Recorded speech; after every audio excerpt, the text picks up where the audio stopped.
An ancient artifact has been interpreted, deciphered, and decoded. The artifact contains multi-layered messages of a metaphysical, spiritual, and technical nature. This artifact of great antiquity reads like a book in stone, a book that can be equated to a technical or engineering manual in stone. Having interpreted, deciphered, and decoded this particular artifact, I am curious as to whether or not certain individuals can bring unique perspective to this endeavor and contribute to a broader discussion. Back in November of 2016, when I first began working to decode the petroglyph that you see before you, I had no clue that the process of interpreting and deciphering the messages that lay hidden within it would evolve into the level that it has. With that said, it was also during this period of time that I had pretty much laid out a preliminary template for a presentation that initially included 7 parts. Since then, and over the course of several years, it has evolved into a multi-part series that now includes a total of 10 parts. In part 1 of this video series, viewers will learn about various forms of symbolism associated with both the world pillar and the world tree, and how various cultures throughout the world still celebrate the significance of the divine union that is the foundation of life as we know it. As it relates to the divine union of both the masculine and feminine principles of creation, there was a point within the video presentation where I interpreted and illustrated the communion of these principles. It would be several years later, after having interpreted this aspect from within the petroglyph, that I would come across a video posted by Praveen Mohan entitled "The Banned Files of Tippurantai Temple." In the video, Praveen can be seen walking toward the temple and stopping just outside of the entrance. When he reaches the entrance, he looks up to see a series of carvings that have been engraved along the top surface of the entryway, and goes on to inform viewers about the meaning and the significance behind the carvings. When I initially saw this series of carvings, I immediately thought about what I had previously interpreted as it relates to the divine union of creation and the series of floral buds that surround the tree of life within this petroglyph. I thought it was curious that the carvings engraved above the doorway of the Tippurantai Temple in India looked somewhat similar to the floral buds that appear within the ancient Sumerian petroglyph that you see before you. So, keep in mind the shape, structure, and configuration of the floral buds surrounding the tree of life as we take a brief look at the following video clip. Hey guys, today we're going into an extraordinary ancient temple called Tirupperundurai. And inside this temple, there are unbelievable carvings that can rewrite history.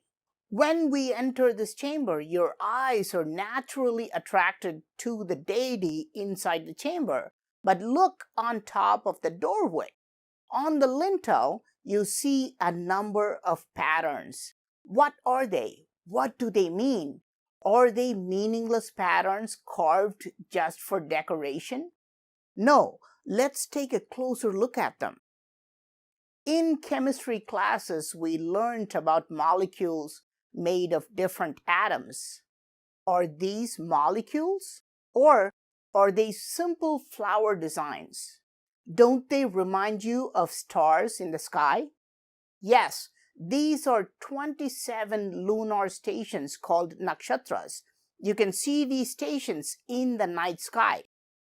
Lunar station, that's a fancy word, right? What is that? It's not a space station or something like that.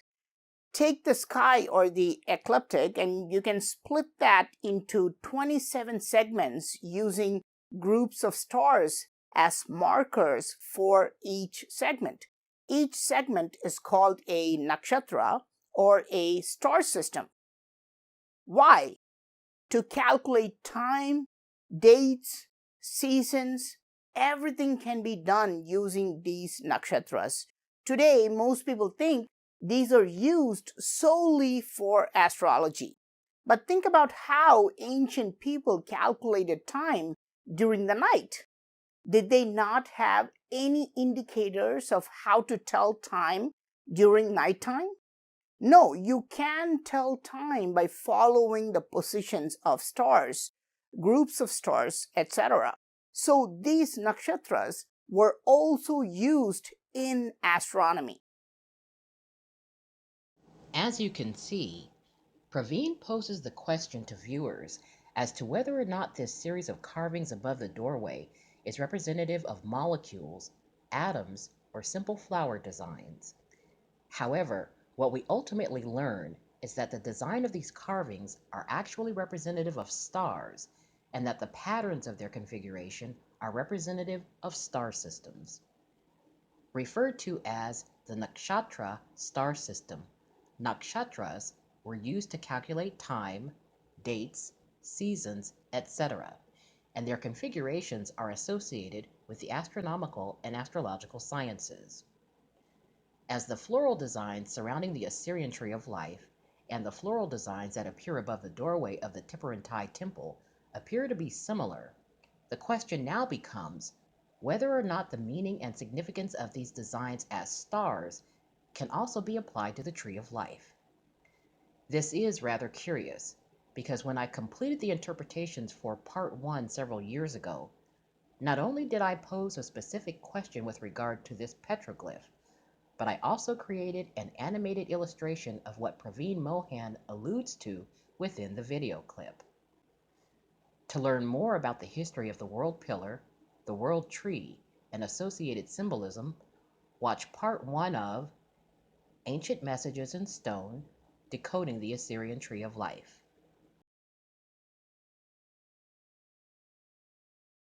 In Part 1 of this video series, we will learn about how yearly cultural celebrations related to the raising of the maypole have their origins in ancient Egypt, with the raising of the Djed pillar ceremony during Egyptian Hebsed festivals. As both the maypole and the Djed pillar are two forms of symbolism that celebrate the tree of life and the life-giving union of the divine marriage, we will learn about other forms of symbolism that are used to represent the universal foundation of the world pillar and the world tree.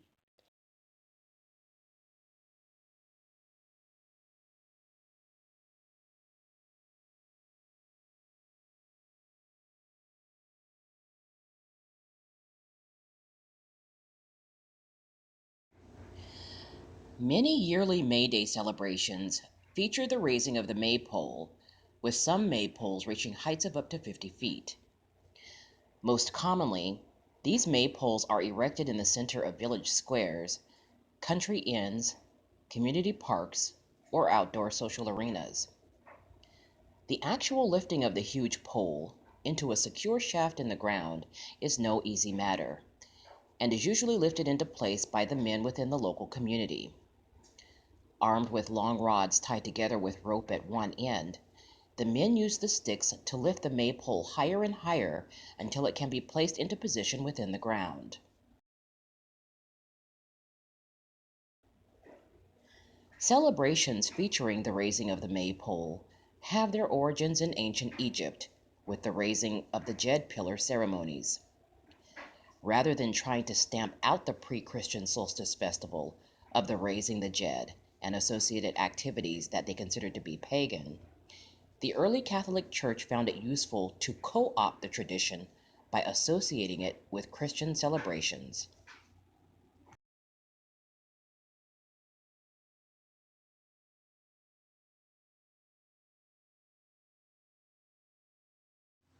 Before us, we have the example of a stone tablet with the depiction of the Tree of Life at its center.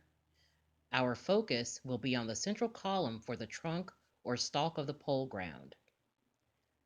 The first symbol that we will compare to the component design of the Tree of Life is that of the maypole.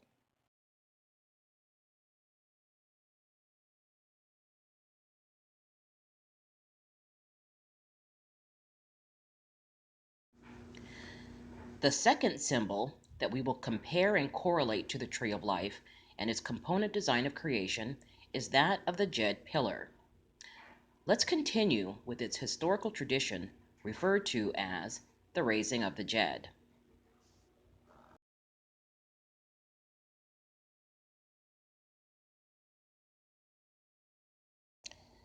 The Jed pillar was an important part of the ceremony called raising the Jed, which was a part of the celebrations of Heb-Sed, the Egyptian pharaoh's Jubilee celebrations. The act of raising the Jed has been explained as representing Osiris's triumph over Set. Ceremonies in Memphis are described where the pharaoh, with the help of the priests, raised a wooden Jed column using ropes. The ceremony took place during the period when fields were sown and the year's agricultural season would begin, corresponding to the month of Choyak, the fourth month of the inundation season called Akhet. This ceremony was a part of one of the more popular holidays and celebrations of the time, a larger festival dedicated to Osiris conducted from the 13th to the 30th day of the Choyak month. Celebrated as it was at the time of the year when the soil and climate were most suitable for agriculture, the festival and its ceremonies can be seen as an appeal to Osiris, who was the god of vegetation, to favor the growth of the seeds sown, paralleling his own resurrection and renewal after his murder by Seth. Further celebrations surrounding the raising of the Jed are described in a relief in Amenhotep III's Luxor Temple.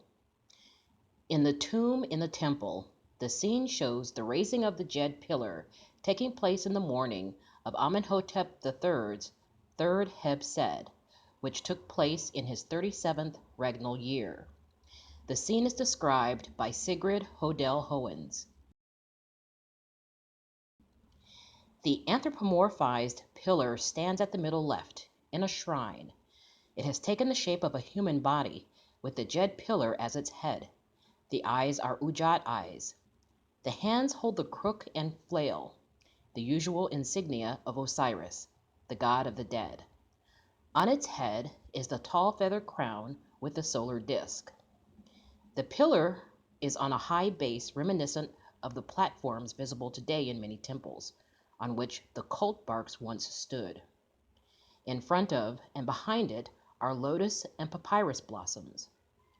Beneath the large slab of the base are two tall offering stands.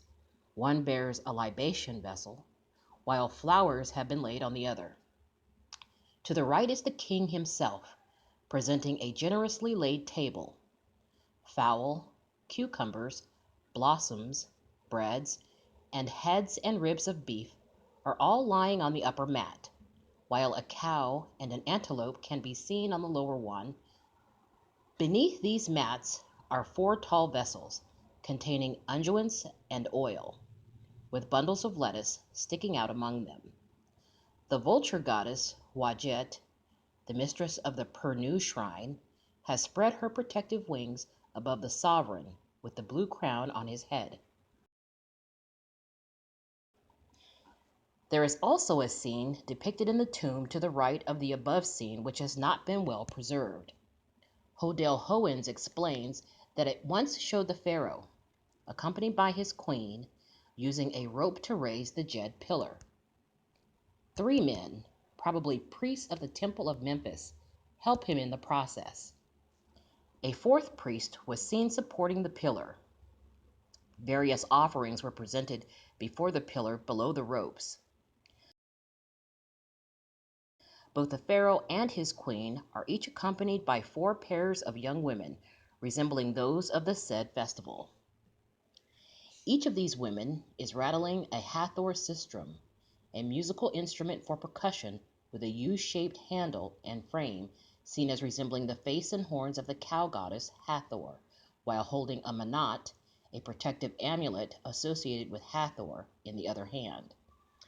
A line of hieroglyphs running just above the girls' heads in each row of women says, "Children of the king praising or charming the noble Jed pillar."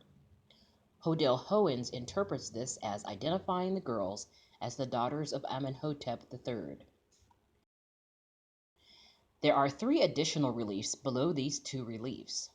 They depict further ceremonies that accompany the erection of the Jed pillar, especially games and dances. In one, food bearers carrying edibles weave between men dancing with heavy steps. A line of singers on the far left seems to sing a short hymn to Ta, the text of which is written alongside the line. Singing and dancing girls can be seen in the next relief, though Hodel Hoen's comments on their seeming lack of grace, saying, "Only the raised hands and the foot swinging in the air hint at the movements of a dance." The relief also depicts men involved in a boxing match and a cane dance, sports and dances which can still be seen in Egypt today.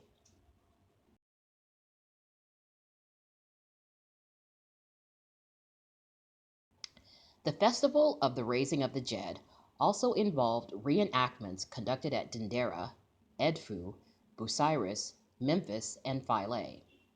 But the most elaborate and grand celebration occurred at Abydos, the cult center of Osiris.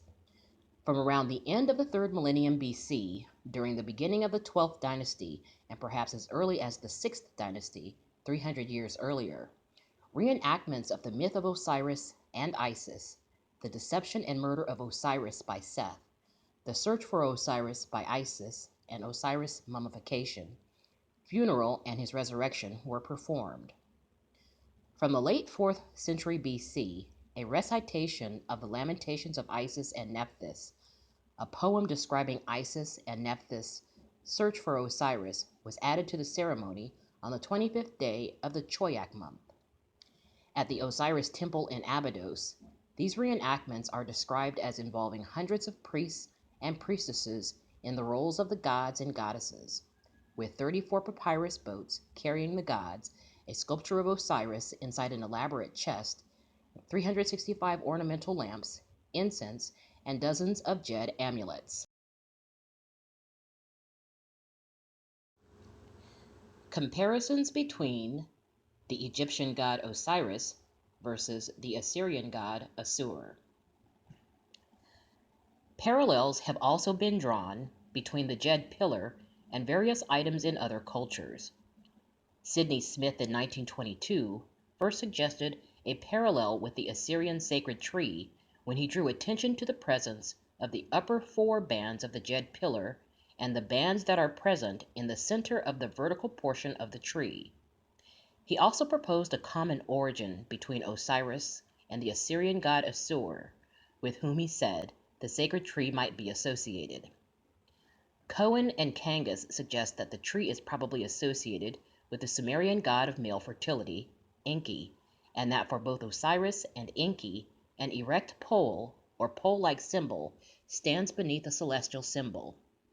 They also point out that the Assyrian king is depicted in proximity to the sacred tree, which is similar to the depiction of the pharaoh in the raising of the Jed ceremony.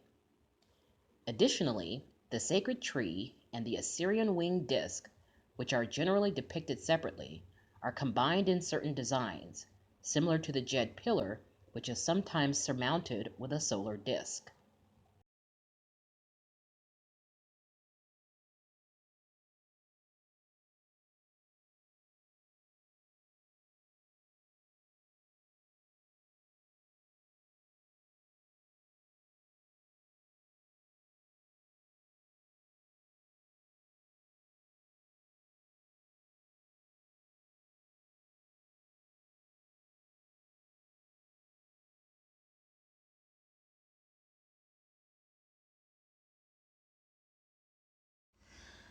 The Maypole, symbolism of fertility, and the Egyptian fertility pole. The May Day traditions and their customs of festival and celebration have their origins in ancient Egypt. The upright and erected trunk of the maypole symbolically represents the erect phallus of the Egyptian god and king Osiris and is an ancient symbol of fertility.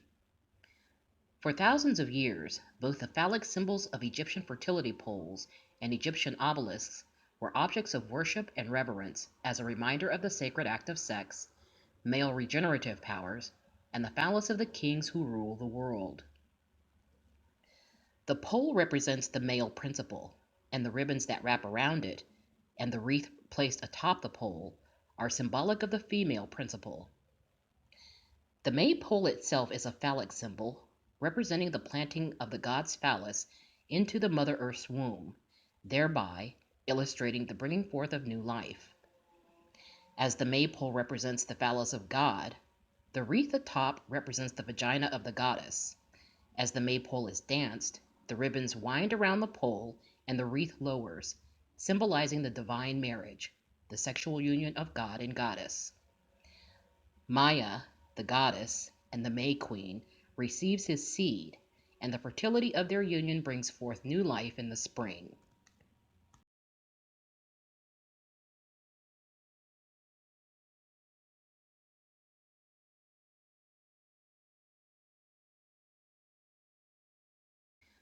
For thousands of years, both the phallic symbols of Egyptian fertility poles and Egyptian obelisks were objects of worship and reverence as a reminder of the sacred act of sex, male regenerative powers, and the phallus of the kings who rule the world.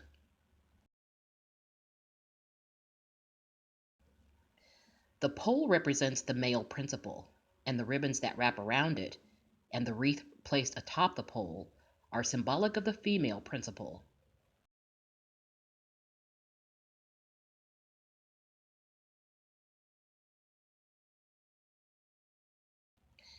The maypole itself is a phallic symbol, representing the planting of the god's phallus into the Mother Earth's womb, thereby illustrating the bringing forth of new life.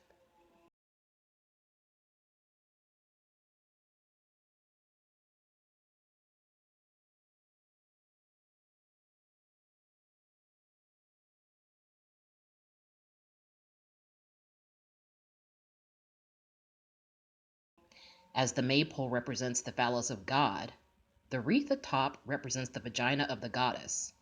As the maypole is danced, the ribbons wind around the pole and the wreath lowers, symbolizing the divine marriage, the sexual union of God and goddess. Maya, the goddess, and the May Queen receives his seed, and the fertility of their union brings forth new life in the spring.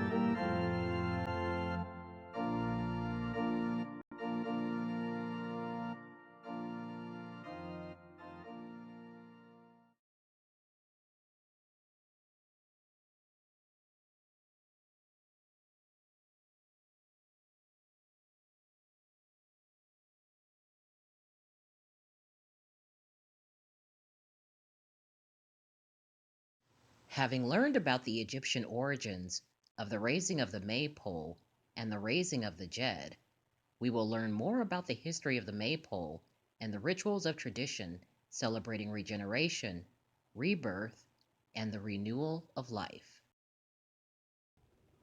Let's begin with the maypole and the maypole's history. A maypole is a tall wooden pole generally referred to as the Maj tray, May tree, or midsummer pole. Most maypole festivals occur on May Day or the 1st of May, Pentecost, or at midsummer. The maypole tradition is observed in Jamaica, Nicaragua, some parts of Europe, and European communities in America. Although there exists some historical connection between the maypole tree and the Christmas tree, the maypole tree is more commonly associated with spring or midsummer. Traditionally, a maypole tree is cut in early spring when plant life is just starting to become abundant again and when life is at its most regenerative. The tree is then stripped of most of its branching, leaving the trunk of its pole to be erected and then decorated as part of a yearly festival around which a maypole dance often takes place. Just as spring and midsummer are associated with the blossoming of floral buds and the emergence of bright green leaves, the spring and summer traditions of May Day and the maypole are symbolic of the start of a new spiritual cycle, the start of life's journey, a new spiritual path, or the very end of it.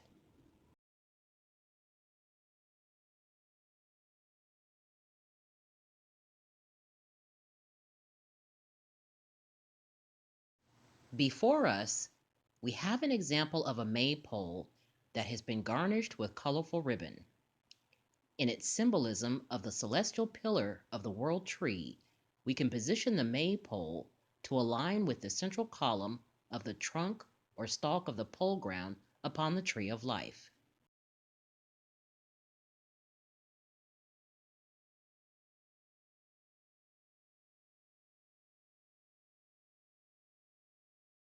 In various parts of the world, yearly celebrations of the Maj or May tree take place in the spring during the month of May.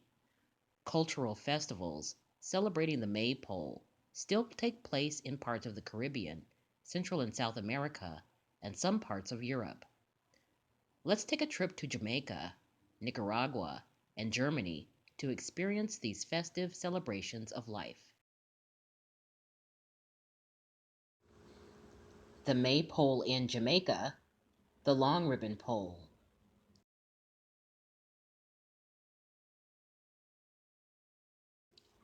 Maypole, also referred to as the long ribbon pole in Jamaica, is a part of outdoor social festivals, also fairs, garden parties, or picnics. It involves the plaiting of different colored ribbons, demonstrating three basic traditional patterns, starting with the grand chain or basket weave, wrapping of the ribbons around the pole from the top. There are various styles in maypole, more popular being the spiderweb, flare, dome, and umbrella.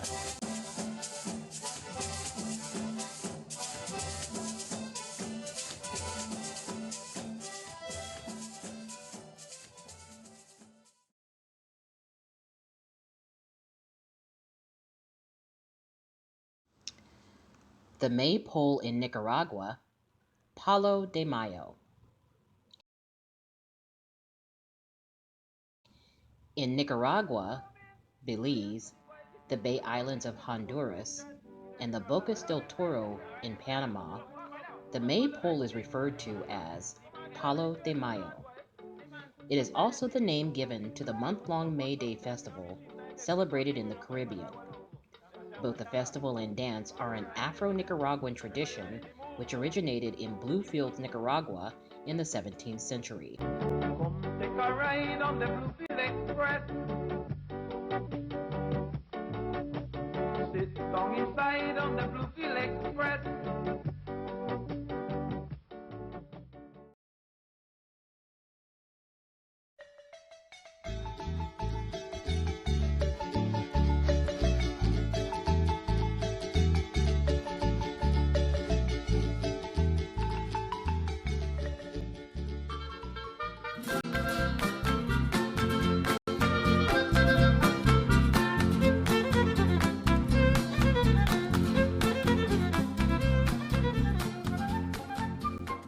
Palo de Mayo, or maypole, is a celebration welcoming rain, production, new life, and includes a maypole, which is a tall wooden pole decorated with several long, colored ribbons suspended from the top. These Afro-Caribbean dance festivals incorporate sensual movements with elements of Shango, a West African religion, and features the act of spirit possession. They are generally conducted at night by moonlight. Children adorn the maypole tree branches with mangoes, pineapples, and breadfruit, and dance in a circle and then plunder the tree.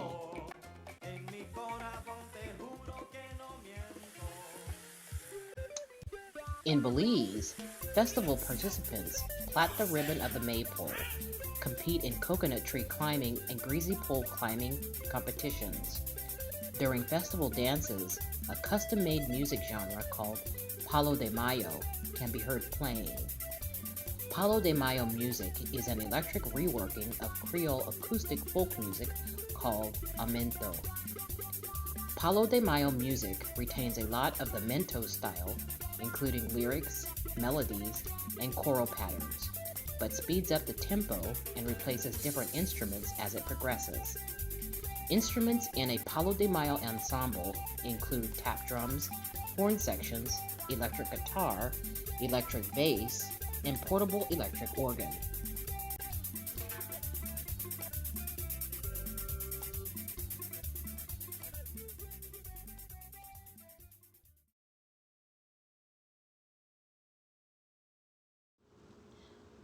The maypole in Europe, the midsummer pole.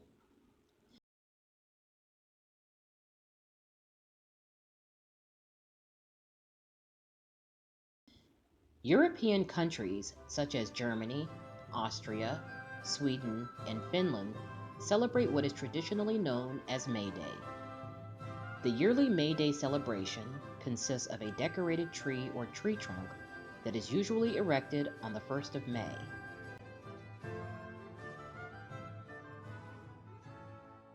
In Baden and Swabia, the maypole is referred to as the midsummer pole that is erected on the evening before April 30th.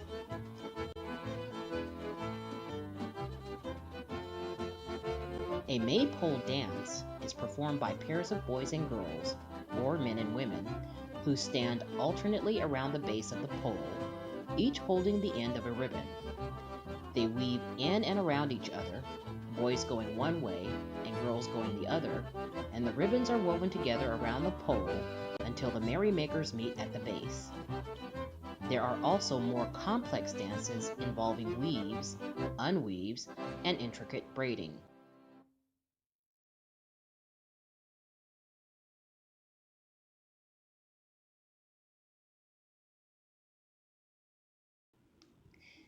Maypole symbolism and the universal cosmos.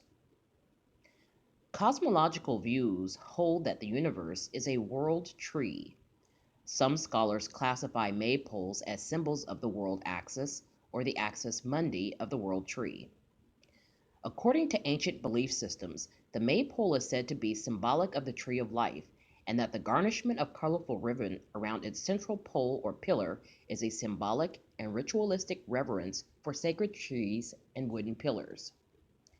In certain beliefs and philosophies, the axis mundi, also referred to as the celestial pole, cosmic axis, world pillar, center of the world, or world tree, is the world center, or the connection between heaven and earth. As the celestial pole and geographic pole, it expresses a point of connection between sky and earth where the four compass directions meet. It is believed that this point of connection facilitates travel and correspondence between the higher and lower realms, wherein communication from lower realms may ascend to higher ones, and blessings from higher realms may descend to lower ones and be disseminated to all. This focal point of communication functions as the omphalos, or navel, which marks the world's point of beginning.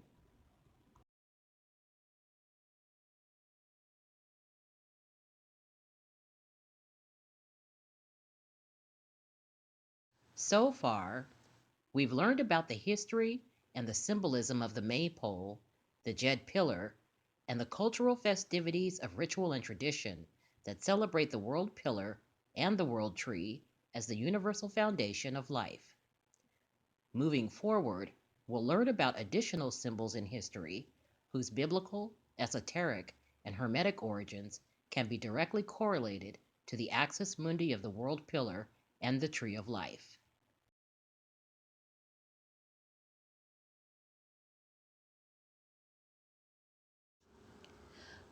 The staff of Moses and the rod of Aaron. According to the book of Exodus in the Bible, the staff or rod used by Moses was by his side throughout several biblical events.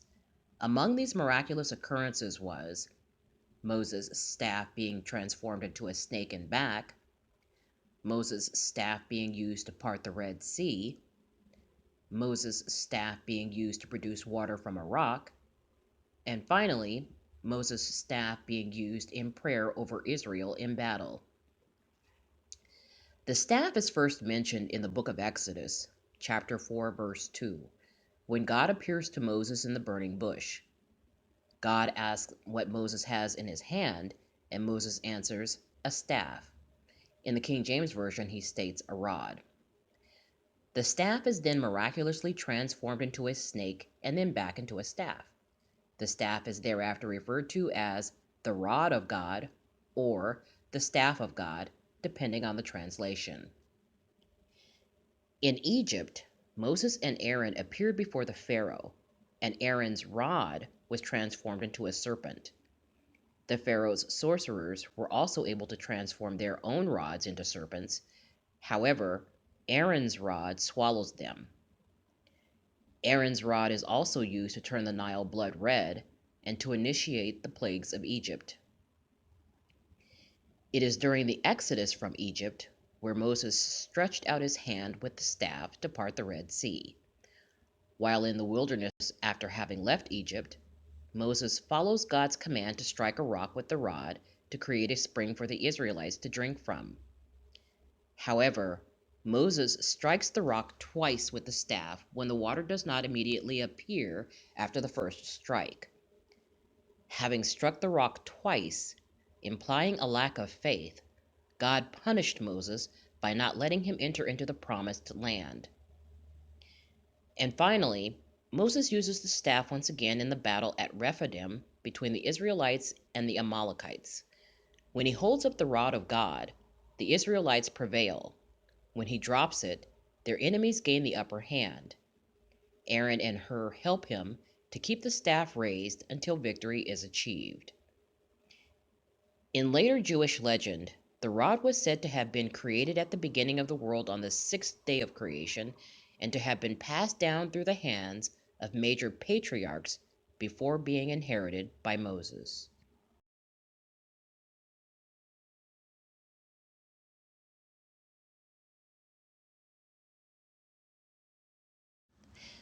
Let's now engage in a brief study and examination of biblical scripture, where we can come to understand the symbolic meaning of both the staff and the rod.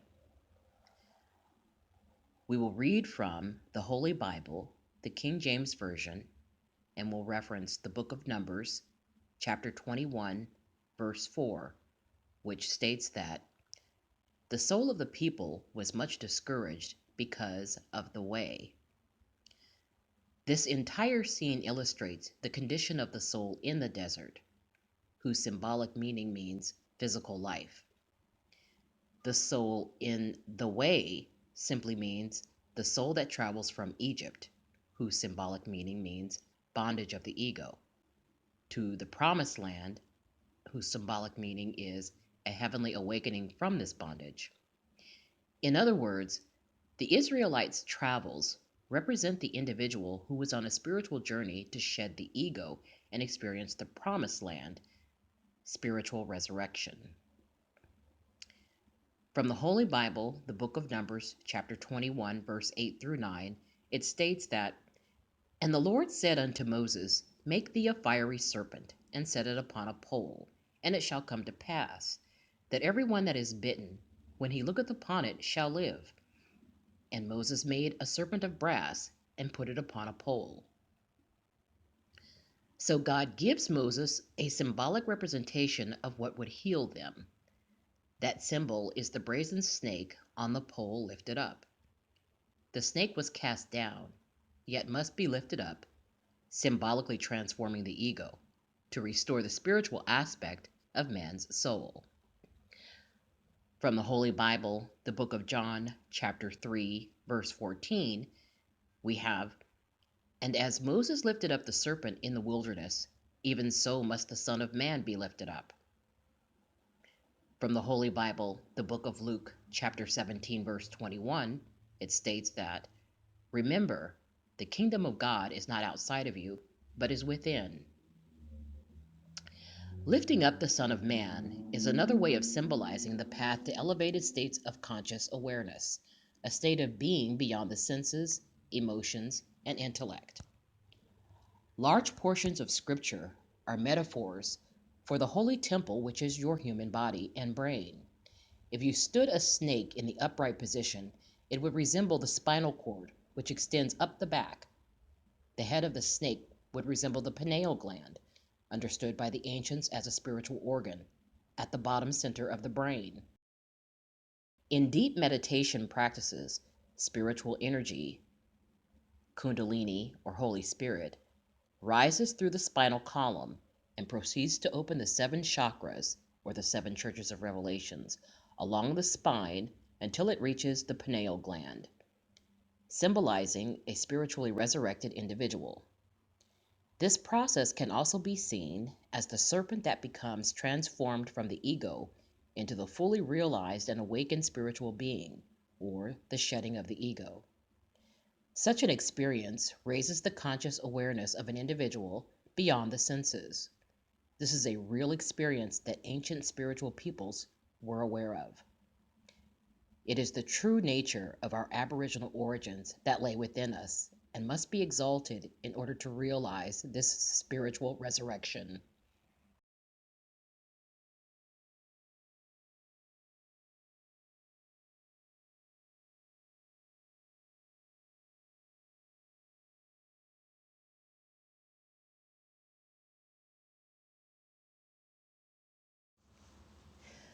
The Rod of Asclepius. The rod of Asclepius, also known as the staff of Asclepius, is a serpent-entwined rod associated with healing and medicine. In modern times, where it is associated with medicine and healthcare, it is frequently confused with the staff of Hermes, known as the caduceus. The rod of Asclepius takes its name from the god Asclepius, a deity associated with healing and medicinal arts in Greek mythology. In honor of Asclepius, a particular type of non-venomous snake was often used in healing rituals, and these snakes, the Asclepian snakes, crawled around freely on the floor in dormitories where the sick and injured slept. These snakes were introduced at the founding of each new temple of Asclepius throughout the classical world. From about 300 BCE onwards, the cult of Asclepius grew very popular, and pilgrims flocked to his healing temples, Asclepia, to be cured of their ills.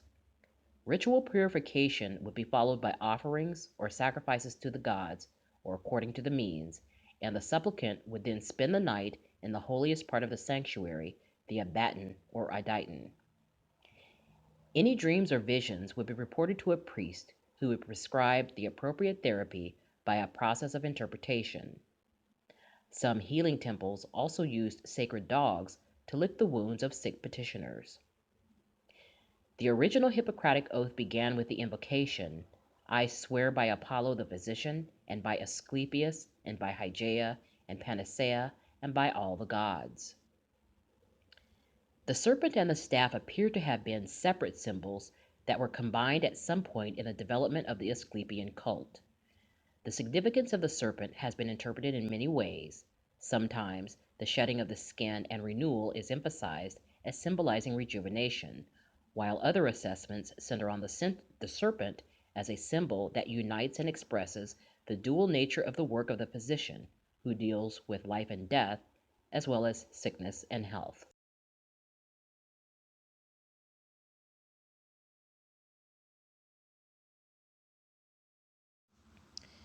Ningajida. Ningajida is a Mesopotamian deity of the underworld. The name in Sumerian is translated as Lord of the Good Tree. In Sumerian mythology, Ningajida appears in Adap's myth as one of the two guardians of Anu's celestial palace alongside Dumuzi. Sometimes depicted as a serpent with a human head, Ningajida is the earliest known symbol of two snakes twining around an axial rod. This representation predates the caduceus of Hermes, the rod of Asclepius, and the biblical Nehushtan of Moses by more than a millennium. Wadjet, the serpent goddess of Lower Egypt from the pre-dynastic period, demonstrates the earliest known representation of a single serpent entwined around a pole, in this case a papyrus reed.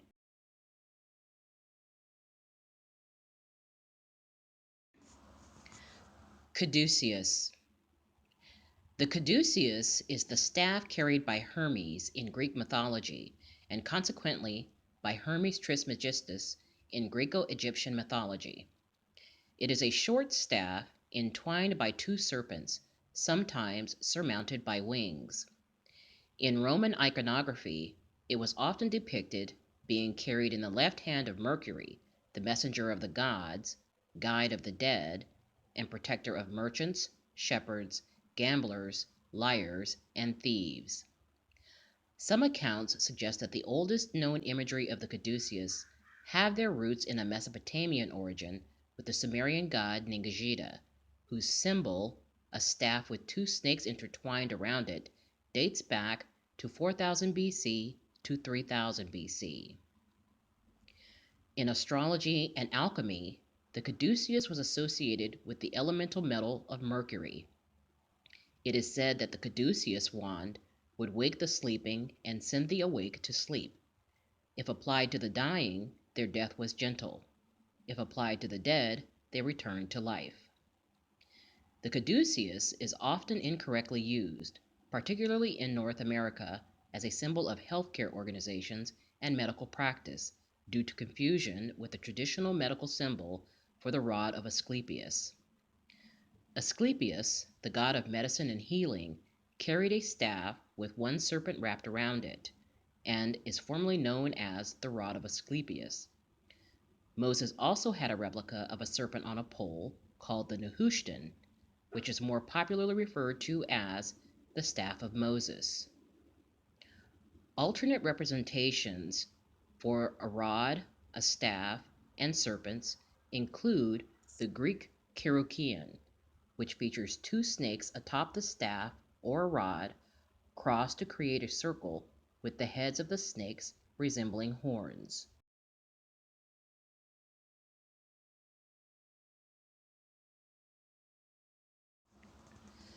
Serpent symbolism. The serpent or snake is one of the oldest and most widespread mythological symbols and represents the dual expression of good and evil. In some cultures, snakes were fertility symbols. The Hopi people of North America performed an annual snake dance to celebrate the union of Snake Youth, a sky spirit, and Snake Girl, an underworld spirit, and to renew the fertility of nature. In other cultures, snakes symbolized the umbilical cord, joining all humans to Mother Earth. They were also worshipped as guardians of her mysteries of birth and regeneration. The vision serpent was also a symbol of rebirth in Mayan mythology, with origins going back to earlier Maya conceptions, lying at the center of the world as the Mayans conceived it. It is in the center axis atop the world tree. Essentially, the world tree and the vision serpent, representing the king, created the center axis, which communicates between the spiritual and the earthly worlds or planes. It is through ritual that the king could bring the center axis into existence in the temples and create a doorway to the spiritual world, and with it, power. In combination with similar concepts such as the world tree, axis mundi, or world axis, the tree of life is represented by a staff, such as those used by shamans. Examples of such staffs featuring coiled snakes in mythology are the caduceus of Hermes, the rod of Asclepius, the staff of Moses, and the papyrus reeds and deity poles entwined by a single serpent wajet, dating to earlier than 3000 BCE. The oldest known representation of two snakes entwined around a rod is that of the Sumerian fertility god Ningishita. Ningishita was sometimes depicted as a serpent with a human head, eventually becoming a god of healing and magic. It is the companion of Dumuzi or Tammuz, with whom it stood at the gate of heaven. Naga is the Sanskrit word for a deity or class of entity or being, taking the form of a very large snake, found in Hinduism and Buddhism. The Naga primarily represents rebirth, death, and mortality due to its casting of its skin and being symbolically reborn. Brahmins associated Naga with Shiva and with Vishnu, who rested on a 100-headed Naga coiled around Shiva's neck. The snake represented freedom in Hindu mythology because they cannot be tamed. In many Mesoamerican cultures, the serpent was regarded as a portal between two worlds.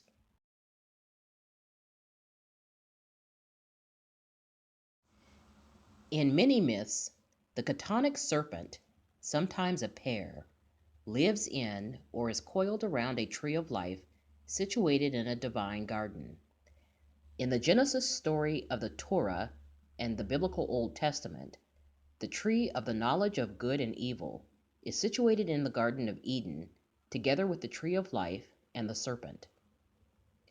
In Greek mythology, Ladon coiled around the tree in the Garden of the Hesperides, protecting the entheogenic golden apples. In the Hebrew Bible, the serpent in the Garden of Eden lured Eve with the promise of being like God, tempting her that despite God's warning, death would not be the result, and that God was withholding knowledge from her. The serpent is identified as having hidden knowledge. From the book of Genesis, chapter 3, verse 1, it states, "Now the serpent was more subtle than any beast of the field which the Lord had made." Additional examples of reference from biblical scripture can be found in the book of Exodus, chapter 4, verses 2 through 4, where it states, "The staff of Moses transformed into a snake and then back into a staff." The book of Numbers, chapter 21, verses 6 through 9, provides an origin for an archaic copper snake known as Nehushtan and associating it with Moses. This copper snake, Nehushtan, according to the biblical text, is wrapped around a pole and used for healing. The book of Numbers, chapter 21, verse 9, states, "And Moses made a snake of copper and put it upon a pole, and it came to pass that if a snake had bitten any man, when he beheld the snake of brass, he lived." Raku Kai Reike, also known as the Way of the Fire Dragon, where Ningizida is believed to be a fire serpent of Tibetan rather than Sumerian origin. Ningizida is another name for the ancient Hindu concept of Kundalini, a Sanskrit word meaning either coiled up or coiling like a snake. Kundalini refers to the mothering intelligence beyond yogic awakening and spiritual maturation leading to altered states of consciousness. Serpent power and the symbol of snakes coiled around a staff is an ancient representation of Kundalini physiology. The staff represents the spinal column, with the snakes being energy channels. In the case of two coiled snakes, they usually cross each other 7 times, a possible reference to the 7 energy centers called chakras. Historically, serpents and snakes represent fertility or a creative life force. As snakes shed their skin through sloughing, they are symbols of rebirth, transformation, immortality, and healing. The Ouroboros is a symbol of eternity and continual renewal of life. The serpent, when forming a ring with its tail in its mouth, is a clear and widespread symbol of the all in all, the totality of existence, infinity, and the cyclic nature of the cosmos. The most well-known version of this is the Egypto-Greek Ouroboros. It is believed to have been inspired by the Milky Way, as some ancient texts refer to a serpent of light residing in the heavens. The constellation Serpens represents a snake being tamed by Ophiuchus, the snake handler, another constellation. The most probable interpretation is that Ophiuchus represents the healer Asclepius.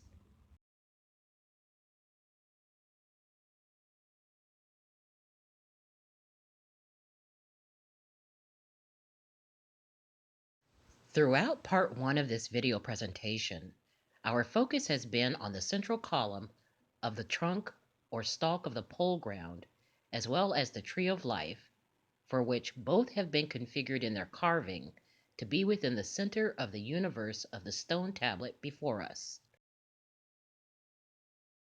We have also come to understand that together, both the celestial pole and the world tree represent the universal foundation, and that all life is supported by its existence.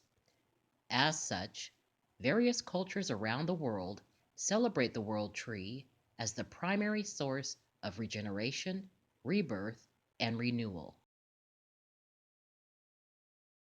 We've learned that cultural festivities related to the raising of the maypole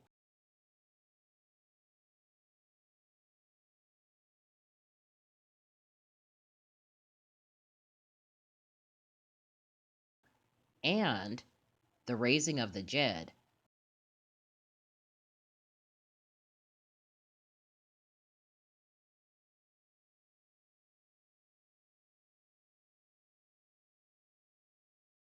have their origins in ancient Egypt.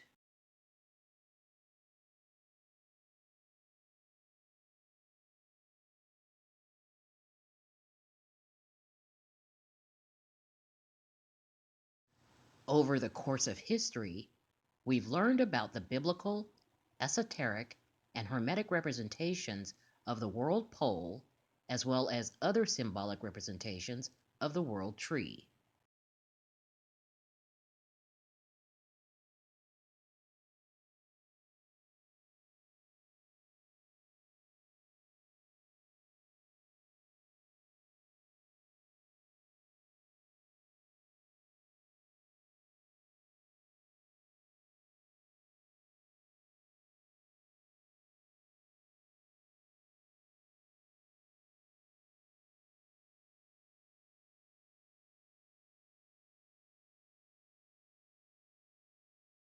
And finally, there should be two questions that arise.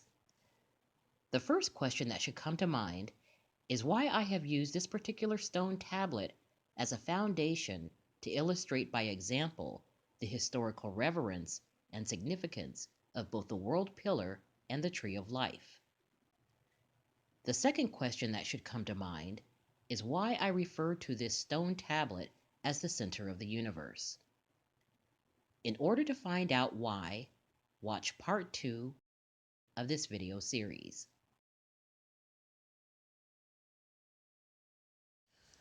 Well, that's it for this video. Please be sure to like, share, subscribe, and don't forget to hit the notification bell to be notified when we post new videos. Until next time.